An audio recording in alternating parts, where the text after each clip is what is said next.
feels like we see the entire world around us, but in reality, we don't. A human's field of view is about 210 degrees, and only roughly 120 of those are sharp and clear. Everything else is blurry periphery. Behind us is a full blind zone, and we even have a literal blind spot where the optic nerve exits the eye. The brain simply fills it in so we don't notice the empty patch. Evolution shaped us this way. Predators, including us, look forward for depth and precision.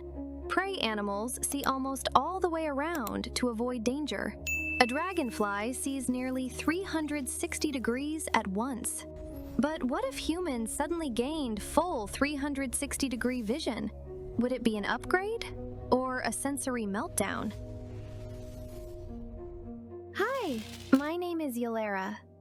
We've all had that moment when you know someone is staring at your back, or when you trip on the sidewalk and then realize a whole row of strangers just watched it happen. Now imagine this. With 360-degree vision, you see them too, simultaneously. The yawning neighbor behind you, the waiter bringing coffee, the cat sneaking across the couch. There's no more "didn't notice" ever. It sounds cool until you realize that seeing everything also means seeing everything you wish you didn't. What happens to movies when the audience can see the actors from every angle at once? Would makeup become an Olympic sport? How many mirrors does someone need if they don't need a mirror at all? Will eye patches suddenly become fashion? What happens to the brain when it has to process everything at the same time? Do curtains become a banned item? How do you take a selfie when the frame is literally a sphere? And what will cats think now that humans finally see everything too? And what do chameleons, open space offices, and shame have to do with all this? We're about to find out. If viewers see the entire film set at once, the movie collapses. No camera angles, no hidden shots, no mystery. Every scene spoils the next. Editing becomes pointless. The whole film plays from every direction at the same time. Your brain has no idea where to look. Directors stress drink coffee. Writers escape into VR. Mirrors become useless. Humans now see themselves from all sides. Makeup turns into an orbital routine. Foundation wraps around the whole head. Eyeliner is applied using mapping tools. The phrase, "Does it look okay in the back?" disappears completely. Beauty brands panic and switch to circular displays. The most honest selfie in history becomes a full 360-degree one. The brain processes about 10 million visual signals every second. Add a full panoramic feed, and the system crashes. You walk down the street, and your brain tries to handle a pigeon, a passing stranger, a cloud, your own back, the reflection of all that in a window. This becomes perceptual overheating. Regular people call it panic and throwing up on the sidewalk. People try to reboot themselves, blinking faster, staring down, even closing their eyes for a moment. A new profession appears, visual therapists, who teach people how not to see too much. With 360-degree vision, "I didn't notice" no longer exists. You see coworkers rolling their eyes, waiters making faces behind you, neighbors reading your phone. Curtains are no longer for hiding, they're for resting. A new syndrome emerges: visual burnout. Designers release resting glasses that narrow the view. Ironically, people stop dreaming of supervision and start dreaming of peaceful blindness. Angles disappear. You see yourself completely, and everyone sees you completely. Photographers panic. There is no such thing as good lighting when the lighting is everywhere. Filters collapse. You'd have to retouch an entire sphere. But at least it's honest. No more, "That's a bad angle." There are no angles anymore.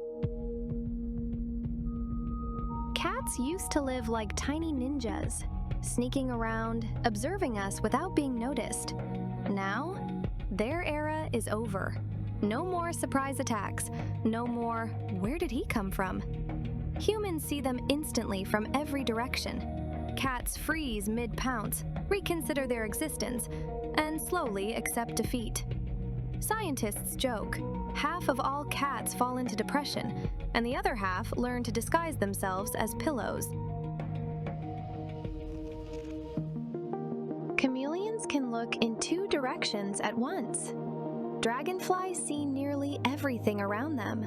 Thousands of tiny lenses help them process motion effortlessly. If humans got that same input, our brains would melt. Evolution already experimented with seeing everything and decided that's enough. Open space offices become theaters of full visibility. Everyone sees everyone, all the time. The boss sees you daydreaming. You see him pretending to be busy. There is no behind. People hide in focus mode hoods. HR hands out blind zone glasses. And the only honest sign left on the wall reads, "Transparency hurts." When everything is visible, pretending stops working. You see fake smiles, frustration, tired eyes. People feel exposed. Not physically, but emotionally. Sometimes all you want is to disappear for a minute. Technology steps in to save the day. People start buying glasses that narrow the field of view. For the first time in history, humans choose to see less on purpose. Engineers call it visual hygiene. Focusing becomes a form of meditation. Kids grow up with smart filters that hide unnecessary input. We dreamed of seeing everything, but what saved us was learning not to look.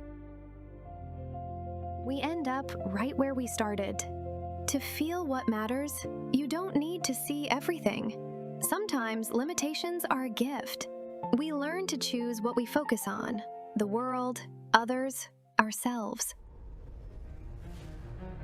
We wanted to see everything, and we did. The world became transparent and predictable. But when everything is visible, nothing surprises you anymore. A world without secrets is just a spotlight no one wants to stand in. Maybe our limits aren't a flaw, but a form of protection. Sometimes the point isn't to see it all, but to notice what truly matters. Focus intentionally. Look with purpose. Sometimes the limits of our vision exist only to keep the limits of our mind from breaking. And of course, subscribe, hit like, ring the bell, and keep upgrading your brain.